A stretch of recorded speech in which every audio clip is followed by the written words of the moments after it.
Hello everyone, welcome to my channel ABA creations. ఈరోజు మామిడికాయ పచ్చడి ఎలా పట్టాలో చూద్దామండి.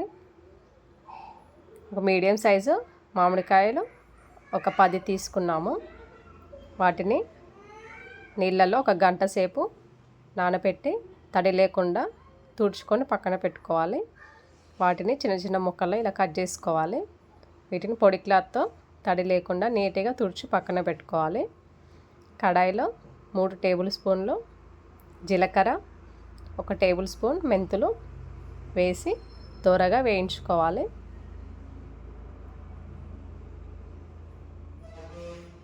చాలా సింపుల్గా పెట్టొచ్చండి పచ్చడి. అవి మంచిగా వేగినాక మిక్సీ జార్లో తీసుకొని మెత్తగా పౌడర్ చేసుకోవాలి. అదే కడాయిలో 2 టేబుల్ స్పూన్ ఆవాలు వేసి వేయించుకోవాలి. అవి వేగినాక మిక్సీ జార్లో తీసుకొని మెత్తగా పౌడర్ చేసుకోవాలి.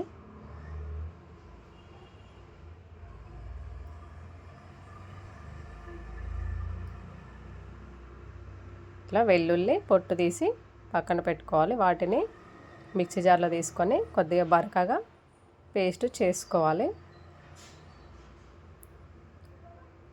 ఆ పేస్ట్ పక్కన పెట్టాలి. కడాయిలో 2 కప్పుల వరకు పల్లి నూనె వేసుకోవాలి. పచ్చళ్ళకి పల్లి నూనె చాలా బాగుంటుంది టేస్ట్.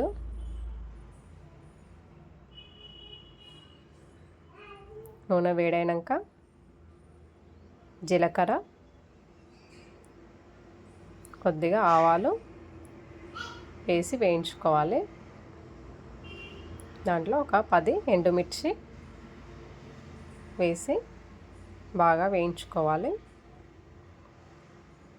అవి వేగినాక మనం ముందుగా వెల్లుల్లి పేస్ట్ రెడీ చేసాం కదా, దాన్ని మనం గ్యాస్ ఆఫ్ చేసుకొని వెల్లుల్లి వేయాలండి, ఇదంటే మాడిపోతుంది. మంచిగా వేడైనాక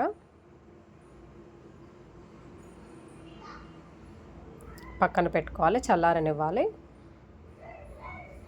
ఒక గ్లాస్తో మనకు ముక్కలు ఎన్ని గ్లాసులు అవుతాయో చూసుకోవాలి.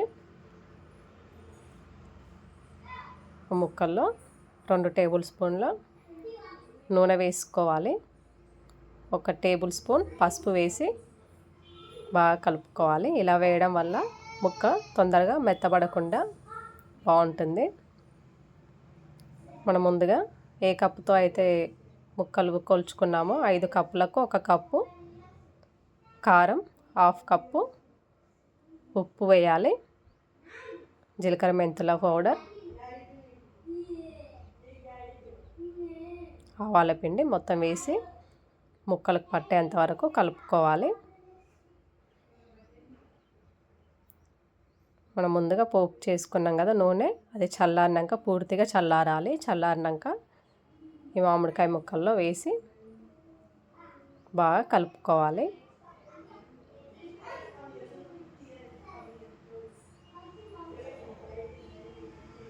మొత్తం కలిసేంత వరకు మంచిగా కలపాలి.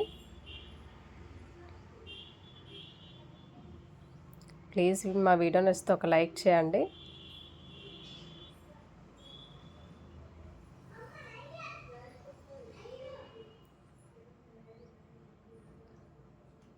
ఇలా మొత్తం ముక్కలకు పట్టేంత వరకు మంచిగా కలిపి ఒక 3 రోజుల వరకు అలానే పక్కన పెట్టాలి. దాంట్లో కొన్ని వెల్లుల్లి వేసుకొని పక్కన పెట్టుకోవాలి.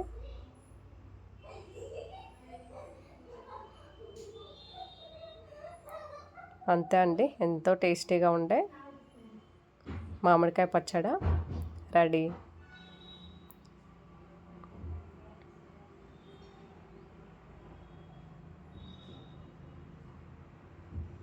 వీటిని పచ్చడిని ఒక డబ్బాలో తీసుకోవాలి. ఏమన్నా ఉప్పు ఏమన్నా తక్కువ ఉన్నా కూడా మనం తర్వాత కలుపుకొని వేసుకోవచ్చు.